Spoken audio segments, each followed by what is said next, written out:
What's up, everybody? Sorry about the delay, but we were just covering Survivor UK. Yes, it started up this past week, and we got 2 episodes, and that episode ran a little long, which pushed back the Survivor 45 Fantasy Outlook this week. But we are back, and I am here to help you set your teams for the Mergatory episode 6 of Survivor 45. And I'm still doing good. I'm interested to hear how you guys are doing, so let us know in the comments. Yours truly, he is in 27th place, so I've kind of nestled myself in there in terms of the lineup. But let's get right to it. Let's waste no more time. Your must play picks for week 6. I will also get this up, your top 5 standings after week 5. Nicole Pope still leading, but she's got just a 2-point lead over Jeff and a 3-point lead over Simon. So it is still a super close battle. I also believe Michelle and Tyler are getting into the top 5 for the very first time this season. So let's get on to these must-play picks for week 6. And I went with 2 players that I think are safe. And I understand what you're going to say. Caleb could maybe be looked at as a trap pick this week because the episode is titled after something he says. I'm not Batman. I'm just the Canadian.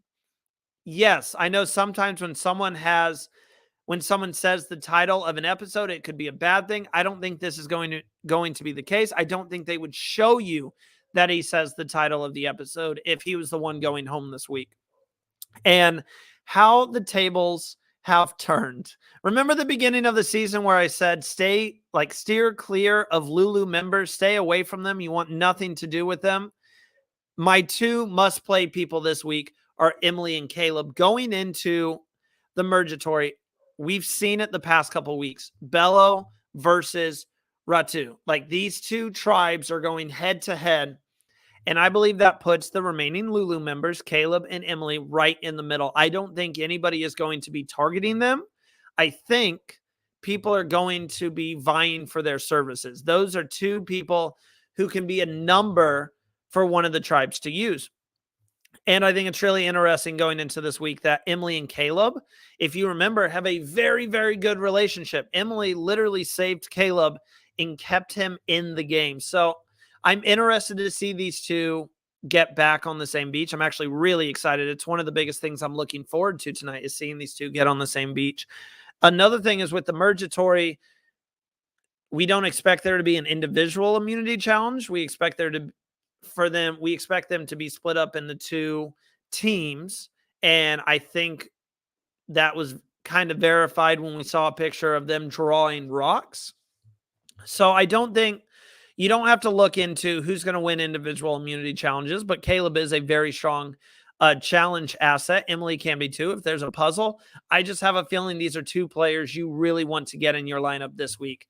So now it used to be steer clear of the Lulu members, get the remaining ones in your lineup. They have been really good this season with getting you points. In terms of players to avoid for week 6 of Survivor 45, these are 2 players that I think everyone should avoid. I don't think they should be in any lineups. When thinking about Mergatory boots, they can kind of be players that, in a respectful way, aren't the most memorable from the season. And you need to steer clear of Sifu and J Maya. I think J Maya could end up being just a forgettable Mergatory boot. Very unfortunate. I just don't think she's had much grasp on the season, and I could see her being the person who ends up going home tonight. Plus, she's also on the outs of that 4-person alliance that we see with Dee, Julie, Austin, and Drew. Excuse me. And then Sifu, this is a very, very obvious one. You need to steer clear of Sifu altogether. We know he's a target. He was a target before the tribe swap. He's a target now. I think Sifu is going to be, Sifu, sorry, I didn't know my mic switched on me. Sifu could be a person that is an easy boot at the Mergatory. And honestly, a lot of us predicted him to be the Mergatory boot before the season ever started. So I would definitely look into keeping Sifu and J Maya out of your squads altogether. Now, we're going to get to the biggest fantasy trap. And reminding you guys, this is a player that I think a lot of people could be playing, but you need to steer clear from. But this week, I will add, this is a player that I think could go home. This kind of flows into players to avoid for week 6. I think it's a player that a lot of people aren't going to be looking into maybe going home, but I would steer clear of Katurah. All right. Katurah is someone, she's been a big character on her screens, but she has been against Bruce all season. Bruce has been getting some numbers. If she tries to go against Bruce in the episode tonight for the Mergatory, I could see the numbers flipping on Katurah and sending her home. So I don't like Katurah in lineups. I'll actually give you guys my team just because it's the Mergatory. I'll tell you who I'm looking at for this week, if I can get it pulled up here. So I've obviously got Emily. I got Caleb.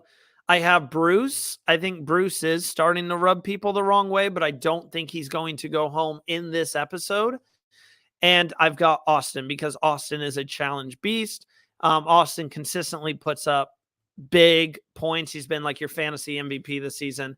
So I would definitely get him in your lineup. It's crazy to think we're about to be halfway in the season. Don't forget, guys, we are playing for fantasy prizes. The top 3 finishers will get some incredible stuff. Whoever finishes second will get a custom pop from Todd Herzog. Whoever wins will get a cameo from their favorite castaway from the season. So if there's someone on the season you are loving and they're on Cameo, I will say that they have to be on Cameo. You will get a cameo from them. Basically, just it's a way for them to interact with you as a person. So keep at it, but everyone's got to chase down Nicole because Nicole has been first for like 3 or 4 weeks now. Like I said, Jeff right behind, 2 points back. Simon's 3 points back in third.